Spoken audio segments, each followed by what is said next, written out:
Major doctor अभिनव सिंह भारतीय सेना में सेवाएं देकर अनुशासन, कर्तव्य और राष्ट्रभक्ति का आदर्श प्रस्तुत कर चुके हैं। सेना से सेवानिवृत्ति के पश्चात वे अपने गृह जनपद बिजनौर में एक समर्पित नेत्र सर्जन के रूप में कार्यरत हैं और जन सेवा को अपना प्रमुख ध्येय बनाए हुए हैं। उनकी पारिवारिक पृष्ठभूमि सामाजिक और राजनीतिक सेवा से समृद्ध रही है। उनके दादा स्वर्गीय बाबू रामपाल सिंह पूर्व विधायक एवं जिला पंचायत अध्यक्ष रहे, जिन्होंने जनहित में उल्लेखनीय कार्य किए। माताजी श्रीमती इंदिरा सिंह वर्तमान में बिजनौर की चेयरमैन है और पिता डॉक्टर बीरबल सिंह जिले के प्रतिष्ठित जनरल फिजिशियन के रूप में वर्षों से मरीजों की सेवा कर रहे हैं। मेजर डॉक्टर अभिनव सिंह चिकित्सा के साथ साथ भगवान श्री कृष्ण की भक्ति में लीन रहकर सेवा और करुणा के मार्ग पर अग्रसर हैं। उनका जीवन यह संदेश देता है कि सच्ची साधना वही है जो समाज के दुख दर्द को दूर करने में सहायक बने। सेना का अनुशासन, चिकित्सा का कौशल और आध्यात्मिक चेतना, इन तीनों का संगम उनके व्यक्तित्व को विशिष्ट बनाता है। पब्लिक इमोशन डिजिटल में आज उनसे की गई खास बातचीत देखिए।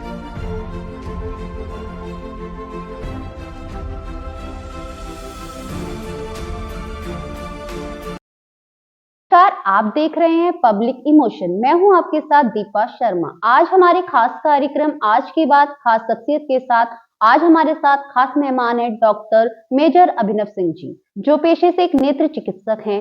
आइए सर, आपका कार्यक्रम में नमस्कार सर। धन्यवाद मैडम। सर, आप जिस प्रकार मतलब डॉक्टर हैं और साथ ही आपकी जो पृष्ठभूमि है वो सामाजिक, राजनीतिक और धार्मिक, साथ ही चिकित्सा है, तो मैं आपसे जानना चाहूंगी कि आपकी शिक्षा और आपकी पृष्ठभूमि के बारे में। जी, जैसा आपने अभी बताया दर्शकों को कि मेरा नाम डॉक्टर मेजर अभिनव सिंह है। मेरा जन्म यहीं बिजनौर में सन 82 में हुआ।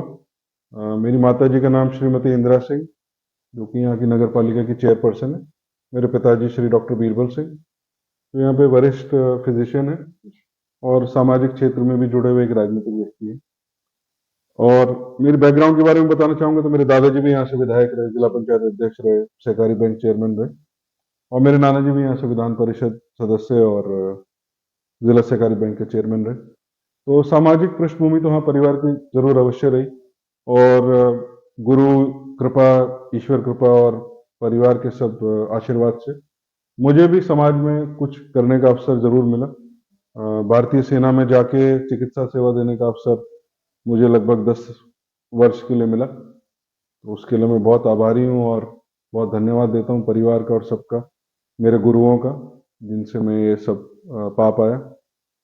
तो जी, ये यात्रा जारी है। जी सर। सर, आप जैसे बिजनौर में नेत्र चिकित्सालय चला रहे हैं, तो उसमें अनेक प्रकार के नेत्रों से संबंधित मरीज आते हैं, तो सबसे ज्यादा किस समस्या के मरीज आते हैं, जो आंखों की सबसे ज्यादा समस्या होती है? देखिए, आजकल 2-3 चीजें हैं जिसमें काफी दिक्कतें हैं लोगों को। एक तो जो स्क्रीन का उपयोग बढ़ा है बहुत, तो स्क्रीन के उपयोग से काफी चुभन, दर्द, लालपन, ये पेशेंट्स में काफी देखा जा रहा है, चाहे बच्चे हैं, बड़े हैं या बुजुर्ग हैं, हर एज में। खासकर बच्चों में, क्योंकि बहुत ज्यादा स्क्रीन देख रहे हैं, और बुढ़ापे में इसलिए कि वो आंखें ड्राई होने लगती है, तो उसमें फिर वो समस्या बढ़ने लगती है।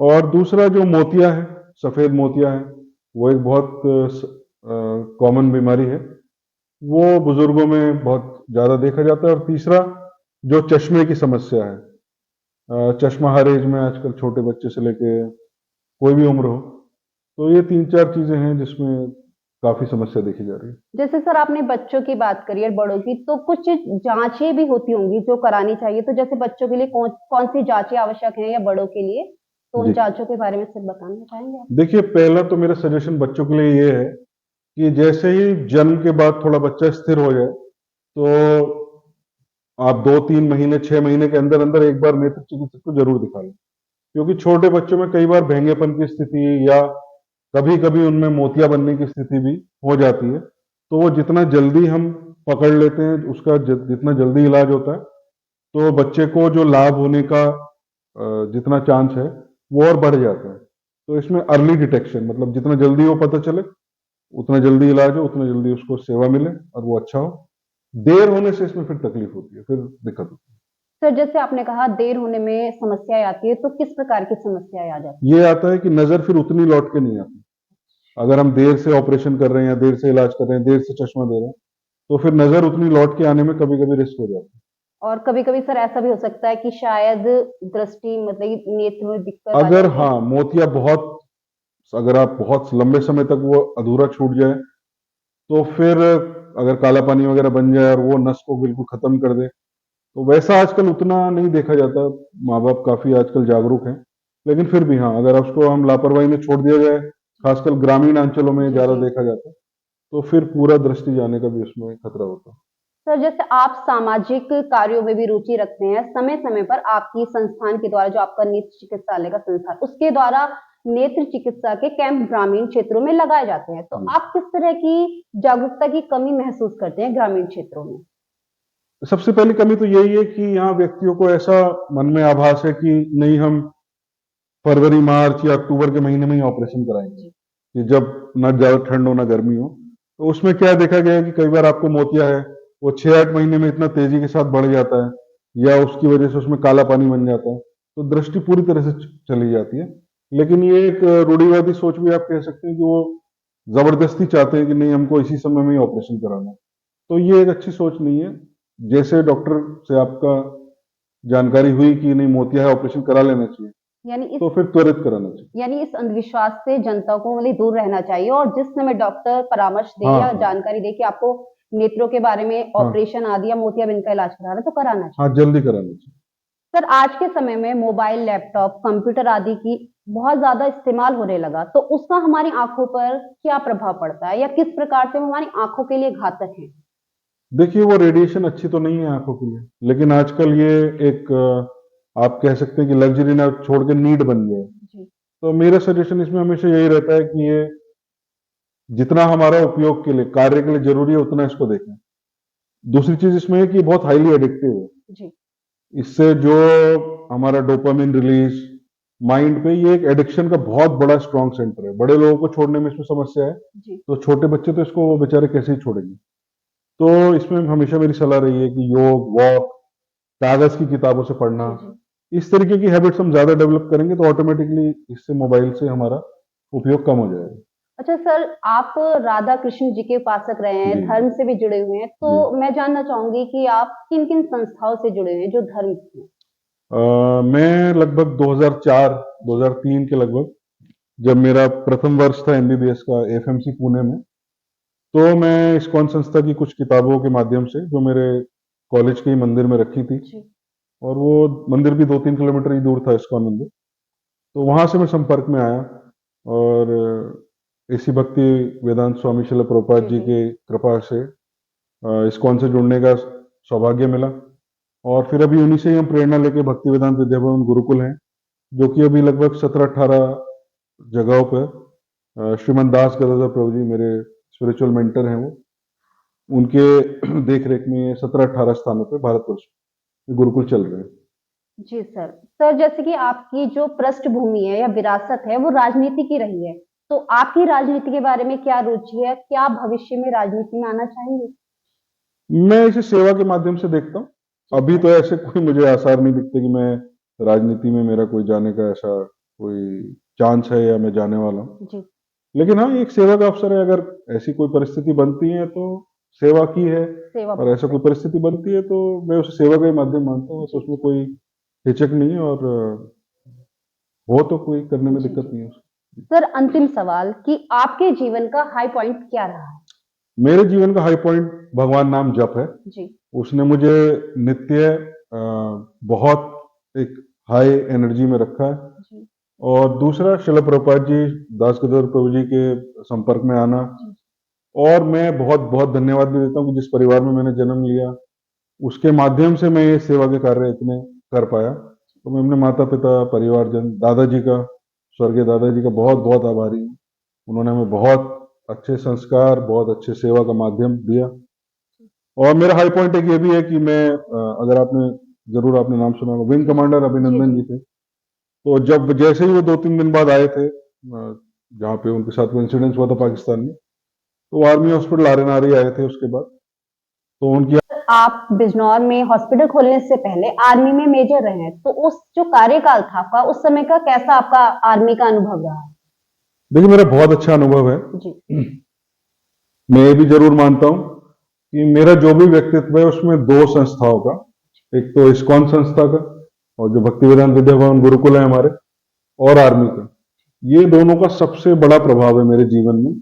और मेरे जितनी भी सोच है, मेरा जो भी कुछ करने की इच्छा है, ये दोनों यहीं से मेजरली आते हैं, आर्मी से और इस्कॉन से। जैसे आप कह सकते हैं कि शस्त्र और शास्त्र, जी तो उसका जो एक संगम है वो मुझे भगवान की कृपा से मिला और मैं बहुत सौभाग्यशाली मानता हूं अपने आप को इसमें। तो आर्मी के अनुभव में आपको कहना चाहूंगा कि पीस पोस्टिंग तो एक रेगुलर होती है कि एक डॉक्टर हैं, आप ट्रीटमेंट कर रहे हैं पेशेंट्स का, और आर्मी की लाइफ केवल यहीं तक सीमित नहीं है, एक परिवार की तरह से आर्मी फंक्शन करती है। जी केवल इतना नहीं है कि मैं सुबह गया, मरीज को देखा, ट्रीटमेंट करके वापस आ गया, उसके आगे पीछे भी स्पोर्ट्स एक्टिविटीज हैं, सोशल एक्टिविटीज हैं। एक्टिविटी कहना भी मैं एक छोटा शब्द समझूंगा उसको, एक परिवार के जैसे ही वो फंक्शन करते हैं, साथ में खाना पीना, साथ में खेलना। और आप इससे भी समझ सकते हैं कि भाई एक दूसरे के लिए वहां पे सैनिक और अफसर एक दूसरे के लिए जान बाजी पे लगा सकते हैं, ले सकते हैं, दे जी सकते जी हैं। तो ये एक परिवार से भी बढ़कर स्थिति हो जाती है। इसमें जो मेरा कुपवाड़ा का टेन्योर है, जी मैं 2000 लगभग 9 दिसंबर से और 2011 दिसंबर तक जी 2 वर्ष में कुपवाड़ा लाइन ऑफ कंट्रोल पे, बहुत ही हाईली सेंसिटिव एरिया था, मैं वहां पे रहा। तो मेरा रिस्पेक्ट और बहुत ज्यादा बढ़ा आर्मी को लेकर। और मैं खुद से भी आप कह सकते हैं कि 2 साल क्योंकि मैं वहां रहा, तो हर तरीके की विषम परिस्थिति थी। वेदर काफी खराब रहता था, -30 तक टेम्परेचर रहता था, 20-30 फीट बर्फ हो जाती थी। खाने पीने को विंटर्स में हम केवल स्टॉक जो पैक्ड राशन है वही खा सकते थे। सामान लाना ले जाना भी वहां रोड हेड नहीं था, तो काफी दिक्कत थी, खच्चर से ला रहे हैं या केवल व्यक्ति उसको चढ़ा रहे हैं, पोर्टर वगैरह। तो कठिनाइयां काफी थी। हालांकि मेरा अफसर के रूप में, डॉक्टर के रूप में मेरी लाइफ बहुत कंफर्टेबल थी वहां पे, लेकिन जो जाने में आने में 5-6 दिन में कठिनाइयां सैनिकों के और अफसरों के साथ मैंने देखी, तो उससे मेरा अनुभव और भी प्रगाढ़ हुआ कि ये किस तरीके की चीजों से हमारी सेना गुजरती है। और मैं स्वयं में भी, मैं एक चरित्र में आप कह सकते हैं, व्यक्तित्व में एक स्ट्रॉन्ग कैरेक्टर आप कहना, वो डेवलप वहां पे हुआ, जी क्योंकि दिन रात जीवन मरण से संबंध था। आर्मी के मैंने एडमिनिस्ट्रेटिव काम भी, एडमिनिस्ट्रेटिव पोस्ट पे भी, मैं एडजुटेंट होती है एक पोस्ट, उस पर भी मैं 4-6 महीने वहां रहा। तो डिटेल में मैंने जाना कि आर्मी फंक्शन कैसे करती है।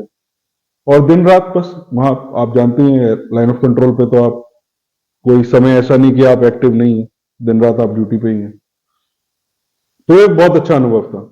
जो सब आप टीवी में देखते रहते हैं कि अभी युद्ध हो गया, अभी यहाँ हमारी सेना उधर चली गई, उनका कोई लोग इधर आ गए, तो वो सब आंख से देखा, तो एक बहुत व्यंगम दृश्य था। और उसके बाद एक, जैसे कि आप कह सकते हैं, फियर ऑफ डेथ होता है किसी जी को, जी एक बार जब आप उसको इतने लंबे समय तक फेस कर लेंगे तो वो चला जाता है। और फियर ऑफ डेथ एक बार चला जाए तो फिर व्यक्ति बड़ा रिलैक्स हो जाता है, और रिलैक्स होकर आदमी ज्यादा अच्छा काम कर सकता है। ये एक अलग सोच है। तो हालांकि लोग कहते हैं कि नहीं भाई सेफ रहिए, जी जी लेकिन मैंने जाना कि वो जैसे कहते हैं कि भाई डर के आगे जीत है। जी जी तो अ, खतरे में रहे और वो देखा, और भगवान की कृपा से अभी जीवित है, तो सेवा का अवसर है। तो असल में मैं बदला वहीं से, मैंने जी ये नहीं जाना कि कब मैं बदल गया, लेकिन ये जरूर है कि जब मैं कुपवाड़ा से लौट आया, जी तब फिर मुझे किसी चीज का कोई बहुत ज्यादा भय ये सब नहीं था, और कि अपना जो सेवा कार्य करना है करना। जी तो फिर एक व्यक्ति बहुत खुले मन से अगर जब चलता है हृदय से, तो फिर काम करने में एक अलग मजा एहसास आता आता है। जी जी सर।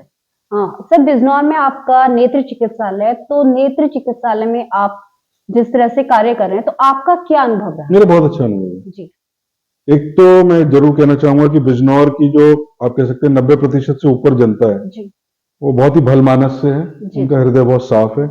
मैं कई जगह रहा, तो वो और बहुत उतना डिमांडिंग नहीं है। जी तो मेरा बहुत अच्छा अनुभव रहा है पेशेंट के साथ, इतना आशीर्वाद मिला है।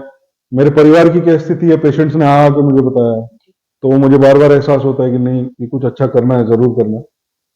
तो बहुत अच्छा अनुभव है। हम ग्रामीण क्षेत्रों में भी हम जाते हैं, विंटर्स में खासकर, सर्दियों के मौसम में हम, और जब मौसम अच्छा हो जाता है, लगभग 6 महीने हम हर 15 दिन में कैंप के लिए जाते हैं। जी तो बहुत प्रेम मिलता है, लोग वहाँ इतना खिलाते पिलाते हैं हमें, हमें भी सेवा का अवसर मिलता है और एक परिवार जैसा संबंध वहाँ पे बनता है। और दूसरा, हम बिल्कुल उनकी जो नेत्र संबंधित समस्याएं हैं उनको भी हम पूरा करने की कोशिश करते हैं। आयुष्मान योजना के माध्यम से हम सर्जरी भी निःशुल्क हमने कई सारी की हैं। और अब ये नेत्र जो कैंप है हमारे केवल नेत्र तक सीमित नहीं रह गए, अभी हमारे साथ डेंटल डॉक्टर्स, फिजियोथेरेपिस्ट, फिजिशियन ये सब भी जुड़ गए हैं। तो इससे ग्रामीण क्षेत्र के लिए मेरा बहुत किसानों के प्रति, क्योंकि आप जानते हैं किसान और जवान गांव से ही उठ के आते हैं, जी जी तो मेरा बहुत प्रकृति से मेरा जुड़ाव भी है।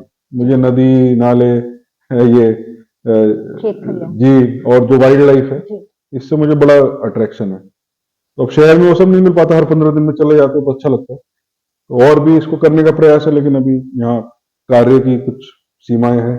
जिस आपने जैसे बताया कि नेत्र चिकित्सा से आगे भी अब जी। अन्य जो चिकित्सा की जी। चीजें होती है या कह लीजिए क्षेत्र हैं, अन्य डॉक्टर भी आपके साथ जुड़ चुके हैं, तो जी। भविष्य में आपकी आगामी योजनाएं क्या है आगे? आगामी योजना में इसको एक्सपेंशन ही है, हम इसको जितना बड़ा कर सके। तो अब वो देखिए, आपकी शुभकामनाओं से, आशीर्वाद से कितना ही आगे जाएगा। तो हम ऑब्वियसली हम ग्रो कर रहे हैं जी और हमें बहुत सहयोग भी मिल रहा है और बहुत प्रेम मिल रहा है जी और हमें बहुत अच्छा लग रहा है। तो और हम इसको आगे बढ़ते चले जाएंगे, इसको आगे जितना बढ़ाते चले जाएंगे समय के साथ साथ। जी जी जी आप हमारे कार्यक्रम में आए, आपका बहुत बहुत धन्यवाद। नमस्कार। धन्यवाद।